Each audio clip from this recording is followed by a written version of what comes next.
The reality is the only networking I do is where I know I can position myself with something to gain.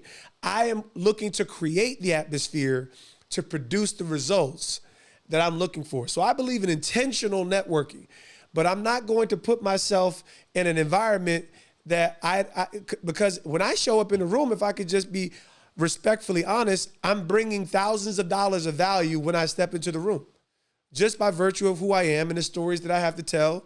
Now, it doesn't mean I'm going to walk out of there with a client. That's absurd. I still have to prove myself everywhere I go. So I'm still out here grinding just like you, right? But at the end of the day, I know my value, and I have to create boundaries around just showing up. Right? Because when I show up, they say, "Hey, yo, did you know David Tyree coming to the event tonight?"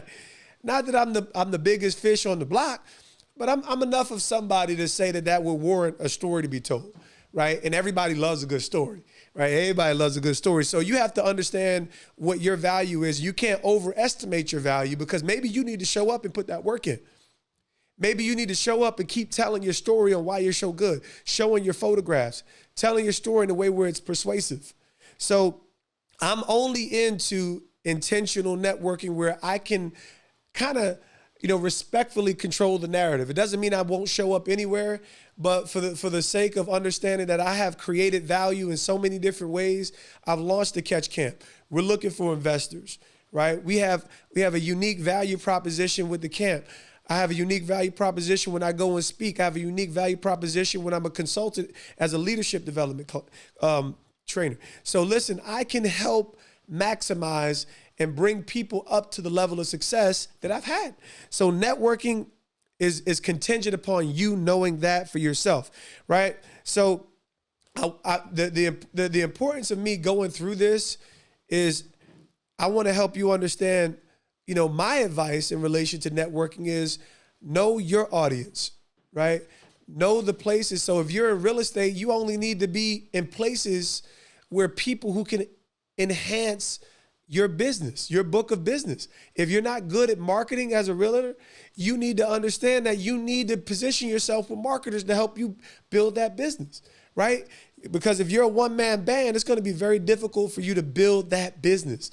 You might not be good at everything. Let me help you understand the 4 pillars of business.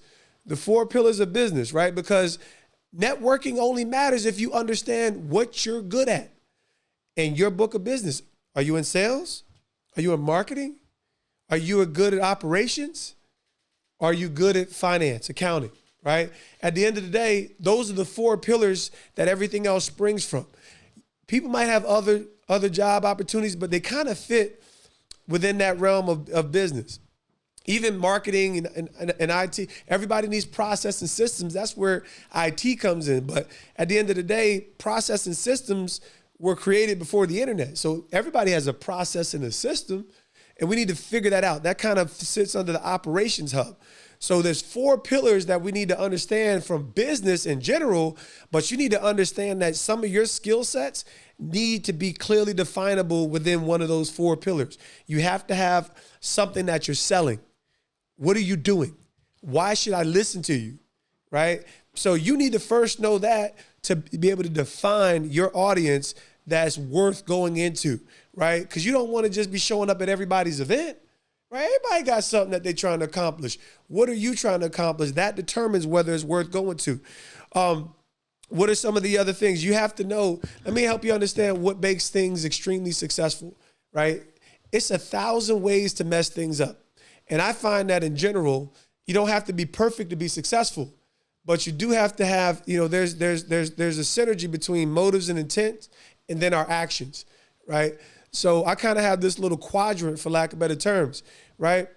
You can have the right motives and you have the wrong decisions or actions, and we kind of get a foobar, right?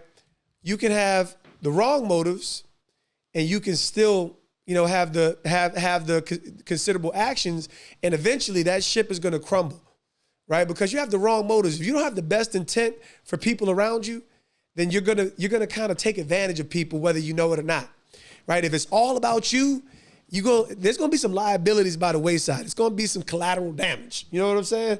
So even when you think about what your motives are, is your motives to get rich? okay, everybody wants to be successful. That's why we have Catch the Moment podcast, because I want you to be successful. I want you to win, but winning can't be at the expense of others.